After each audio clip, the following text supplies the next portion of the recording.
जी नाज़रीन, इन वक्त आऊँ मौजूद आहियां खिपरे खां कुछ किलोमीटर जे मुफ़ासिले ते जंहिंखे लूण जी ढंढ चयो वञे थो। अॼु असां हिते घुमण आया आहियूं ऐं काफ़ी सारो इंजॉय कयो आहे। ऐं अछड़ो थर जंहिंखे डेज़र्ट एरिया चयो वञे थो, उते हिकिड़ो प्लेस आहे अथुंगो।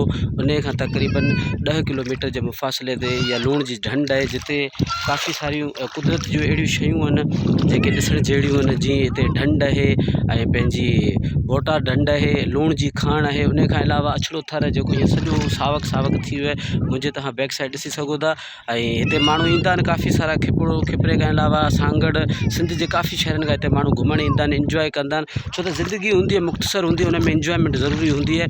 ऐं बारिशनि जा इहे ॾींहं आहिनि, हिते अची माण्हू इंजॉय कंदा आहिनि, काफ़ी सारियूं सीनरियूं बि ईंदियूं आहिनि। उन खां अलावा हींअर अछड़े थर में हिते काफ़ी सारी जी पोली आहे, उन जी बि तव्हांखे डॉक्यूमेंट्री थी आहे। अछड़ो थर आहे, उनखे पज़िराई मिले बि, पर हिते कुझु शयूं आहिनि जीअं हिते रोड रस्तो कोन्हे, पिकनिक पॉइंट कोन्हे। गवर्नमेंट खे इहा अपील आहे त हिते हिकिड़ी को पिकनिक पॉइंट उहा मुयसरु कई वञे, जीअं हितां जेके रवासी अचनि था उन्हनि खे हिते सहूलियतूं बि मिली सघनि। उन खां गॾोगॾु रोड जो आहे उहो कोन्हे, रोड जी बि हिते सहूलियत हुजे। ऐं हिते वेहण जे लाइ अहिड़ी का प्लेस हुजे, जीअं माण्हू हिते अचनि था काफ़ी सारो सफ़र करे, त उन्हनि खे हिते वेहण जे लाइ प्लेस मिले ऐं कुझु सुठी तफ़री बि मिले।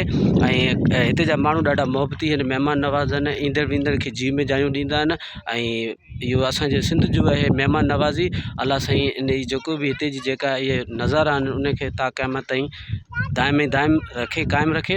उन सां गॾोगॾु तव्हांखे इहो पियो ॿुधाईंदो हलां त लूण जी खाण हिते ॾिसो न, काफ़ी सारा हिते सियाह बि ईंदा आहिनि, पंहिंजूं गैलरी में पिक्चरूं वग़ैरह वठंदा आहिनि। उन खां पोइ ॿिन्ही साइड जे विच में इहा पाणी जी हिकिड़ी ढंढ आहे ऐं हिते काफ़ी सारो लूणु गॾु थींदो आहे, जेको हिते माण्हू ईंदा आहिनि, इंजॉयमेंट कंदा आहिनि। इहो साॻियो लूणु आहे पंहिंजो कराची वग़ैरह में हितां वेंदो आहे। हुतां खां पोइ जेको लूणु पार्सल थी असां वटि ईंदो आहे, पोइ असीं इन खे पंहिंजे खाधे में इस्तेमालु कंदा आहियूं।